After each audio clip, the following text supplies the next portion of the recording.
Kanalıma, mutfağıma hoş geldiniz. Yine tarhana videosuyla beraberiz. Bu seferki videomuz tarhana hamurunun aşamasında. Hamurunu bir önceki videoda yapmıştım. Onu kartlara ekleyeceğim. Açıklama bölümünde de eklerim. Tarhana hamurunu hazırladıktan sonra el yapımı tarhana yapmakta yapma sürecinde oldukça emek ve özen isteyen bir iş.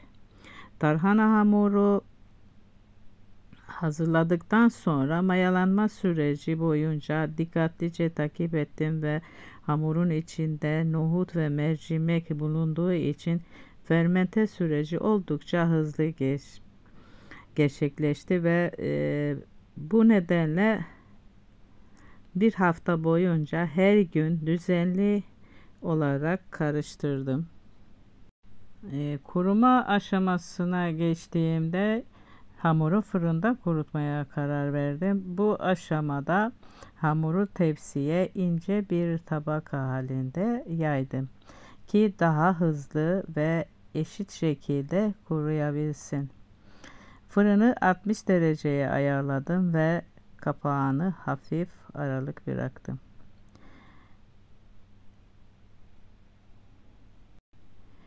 Benim tarhana hamurum iki tepsiye yeteceği için eşit bir şekilde iki tepsiye ayırıyorum. Bunu güzel bir şekilde ince bir tabaka olacak şekilde yayacağım. Ondan sonra fırına koyacağım ve dibine yağlı kağıdı koydum. Sonra ters düz yapma zamanında kolaylık olması açısından gördüğünüz kadar bu şekilde yaydım. Her iki tepsiyi de yayacağım. Bu karıştırma süreci de her gün belirli bir zamanlarda karıştırılarak bu hale geldi. Belli bir yoğunluğa geldi zaten. Mayalanması da gayet güzel oldu. Zaten tarhananın özelliğinde olan bir şey mayalanması, fermente olmasıdır. Faydalı olmasıyla bütün besinler bayağı besin içinde bulunmakta. Bu şekilde tepsime yaydım ve fırına dediğim gibi 60 derece olarak ayırdım. Hafif kapağını aralık bıraktım. Kapak tamamen kapatılırsa hamur pişme riski görebilir. Bu yüzden bu detaya özen gösterelim. İlk 2 saat boyunca bu şekilde bekledim ve hamurun üst kısmının kuruduğunu gördüm.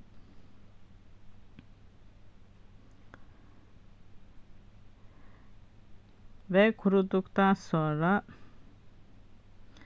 ters çevirdim. Ters çevirip yine 2 saat boyunca hamur kuruttum. Toplamda 4 saat fırında kurutma işlemini yaptım. Kurutma işlemi tamamladıktan sonra tarhana küçük parçalar haline ayırarak robotun öldürmeye başladım. Elde ettiğim karışımı daha sonra süzgeçten geçirdim. Bu parçalama işlemi robotun daha rahat ve daha kolay bir şekilde parçalayabilmesi için olduğu gibi bütünlüğüyle atamayacağımız için bunu parça haline getiriyoruz. İyice parçaladıktan sonra bir miktar daha kurutup iyice kıtır kıtır hale gelmesi gerekiyor. Hafif nemli gibi yaş olmaması gerekiyor ki zaten bizim yaptığımız kuru bir tarhana.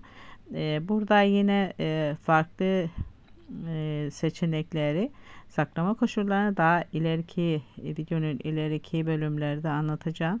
Şimdi sadece parçalama bölümünü gösteriyorum ve robottan çektiğimde hangi aşamalardan geçeceğimi de göstereceğim. Çorba halini bir dahaki videoda çorbayı nasıl yaptığımı göstereceğim.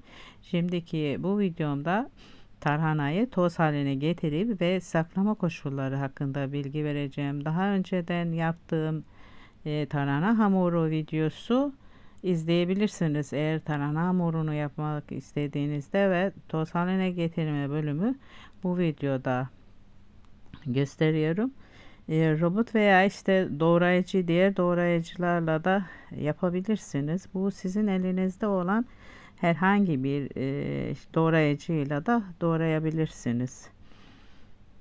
Parça parça haline getirdiğimizin amacı robottan daha rahat bir şekilde doğrayabilmek. Belli bir aşamada robotunuzu, doğrayıcınızı, blenderinizi, hepsini sıradan geçirdim. Her ne kullanıyorsanız doğrayıcınızla kullanabilirsiniz. Bu doğrama işlemini yapıyoruz. Oldukça fazla ince doğruyoruz ki sonra tekrar bir daha doğramak zorunda kalmayalım. Bu eleme sürecinden geçireceğim için ne kadar ince doğrarsam o kadar daha rahat ve çabuk elemiş olurum. Elemekteki maksat un haline getirmek. Ne kadar ince yaparsak çorba yapma aşamasındaki süreç daha kolay ilerler. Sizler nasıl yaptığınızı yorumlarda bırakabilirsiniz. Sizler tarhanayı nasıl yapıyorsunuz? Bu tarhana tarifi 4 mevsim yapılabilecek bir tarif. Çünkü güneşe çok ihtiyaç yok. Fırında yapıldığı için kuru sebzeler kullandığımda hamuru genel çoğunlukta kuru kullandım. O yüzden 4 mevsimde yapabilirsiniz diyorum. Evet, öğüttüğüm tarhanaları bir kaba alıyorum. Ve bu şekilde hepsini doğrayacağım.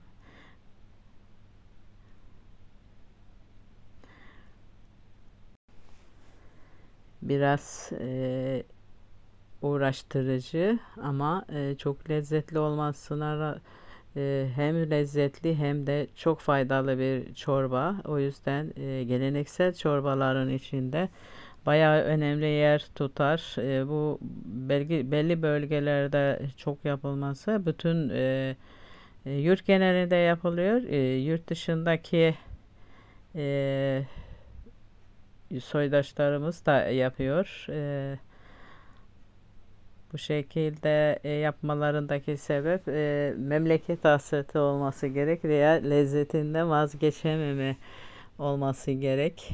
Evet, bu süzgece koyuyorum gördüğünüz gibi ve eliyorum. Bu eledikten sonra buradan çıkanlar ince bir şekilde çıkıyor. Un halinde çıkmış oluyor. Mısır unu gibi. Sonradan da kalan kısımlarını tekrar doğrayacağım. Hepsini aynı ayardan süzgeçten geçene kadar doğrayarak tekrarlayacağım bunu. Burada süzgeçten geçiriyorum. Kalan kısmını da doğradıktan sonra tekrar süzgeçten geçireceğim. O şekilde doğrayacağım.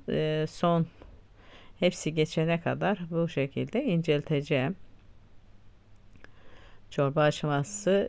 Daha sonra dediğim gibi bunu dondurucuda da yapacağınız çorba kadar miktarlarda ayırarak dondurucuda tutabilirsiniz. Buzdolabında da tutabilirsiniz. Saklama koşulları çok önemli. Bazen güzel belirli bir şartlarda oluşturmazsak hemen küflenebilir. Fayda yerine zarar da görebiliriz.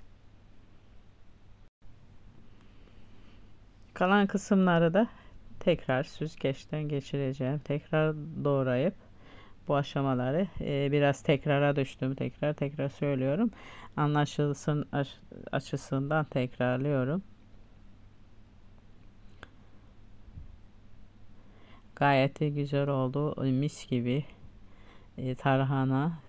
Bu videolarda kokusunu da hissettirebilsek gayet iyi olacaktı ama daha o aşamaya kadar ilerlemedi teknoloji. Sadece görseliyle yetineceksiniz. Çok güzel bir tarhana elde etmiş oldum.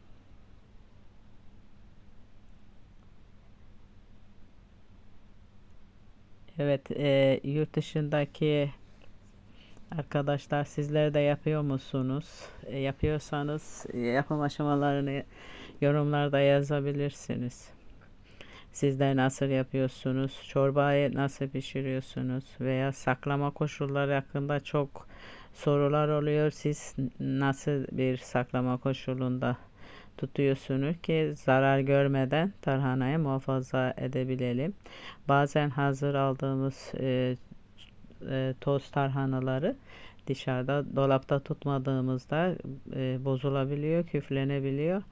O yüzden yaş tarhana olanlarda da bunları da deri dondurucuda tutabilmek güzel bir şey. Parça halinde tutmak gerekiyor. Ki çıkardığımızda tekrar dondurma şeyi olmaması için bu doğradığımız tarhanaları tekrar böyle seriyoruz. İyice kurutmak için bu aşamada dondurucuya da koyabilirsiniz dediğim gibi. Ama iyice kurutup böyle güzel bir tarhana elde etmiş olduk. Sizler nasıl yapıyorsunuz? Bunu da yazarsanız memnun olurum. İzlediğiniz için teşekkür eder. Sağlıklı, huzurlu, güzel günler dilerim. Hoşça kalın.